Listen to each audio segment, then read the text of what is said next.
اور قلت اسباب کے باوجود کامیابی سے ہمکنار ہوتا رہا. باطل نے ہمیشہ دین حق کے نقوش کو مٹانے کی کوشش کی اور حق کی طاقت کو پاش پاش کرنا چاہا، مگر خود ہی پاش پاش ہو گیا اور سفید ہستی سے اڑتے ہوئے غبار کی طرح نیست و نابود ہو گیا. آج ان کا نام تک لینے والا کوئی نہ رہا. وَالَّذِي بِالْحَقِّ عَلَى الْبَاطِلِ فَيَدْمَغُهُ فَإِذَا هُوَ زَاهِقٌ. بلکہ ہم حق بات کو باطل پر پھینک مارتے ہیں تو وہ حق اس باطل کا بھیجا نکال دیتا ہے، پر وہ مغلوب ہو کر دفعتاً جاتا رہتا ہے.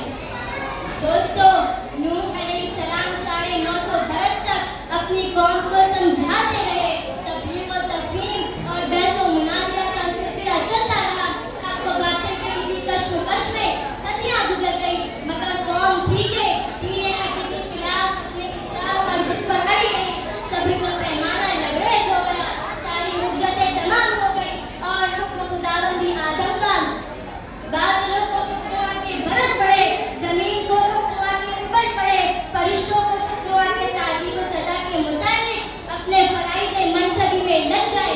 ایک مدت تک اس قدر پانی برسا کہ گویا آسمان کے دہانے کھل گئے، زمین کے پردے پھٹ پڑے، درخت اور پہاڑیاں تک پانی میں چھپ گئی. اب سفینہ کے سوا تمام ظالم و سرکش جن کے حق میں نوح علیہ السلام نے بددعا کی تھی، رب لا تذر علی الارض من الکافرین دیارا، سب کے سب طوفان نوح میں غرق ہو گئے.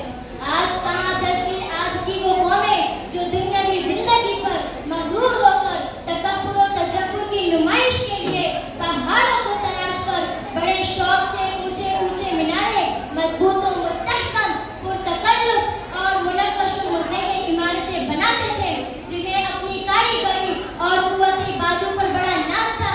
انہوں نے انہیں اس دھوکے میں ڈال رکھا تھا کہ یہ یادگاریں اور پختہ عمارتیں کبھی بھی برباد نہ ہوگی.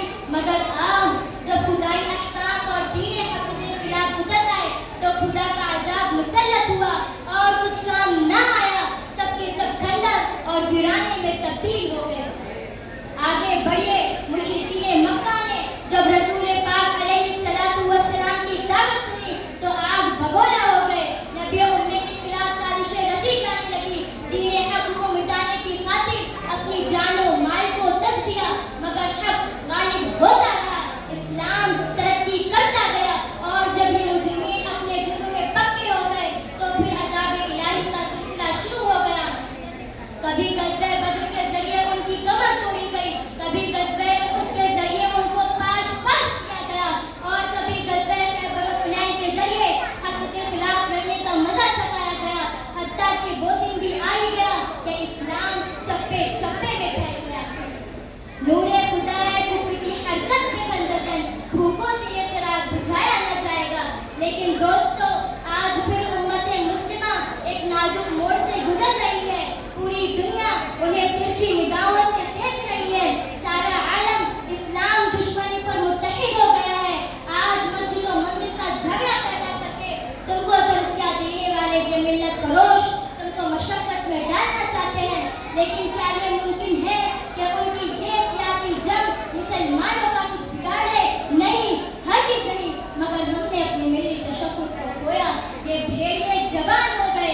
ہم نے اپنی قرآن سے منہ موڑا، یہ حقیر ہمیں نوچنے لگے.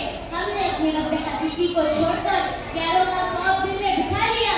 یہ بزدل انسان ہم پر حملہ کرنے لگے. وَلَا تَهِنُوا وَلَا تَحْزَنُوا وَأَنْتُمُ الْأَعْلَوْنَ إِن كُنتُم مُؤْمِنِينَ کی خوشخبری کس کے لیے ہے؟ کم من فئة قلیلة غلبت فئة کثیرة بإذن اللہ کا مژدہ کس کے لیے ہے؟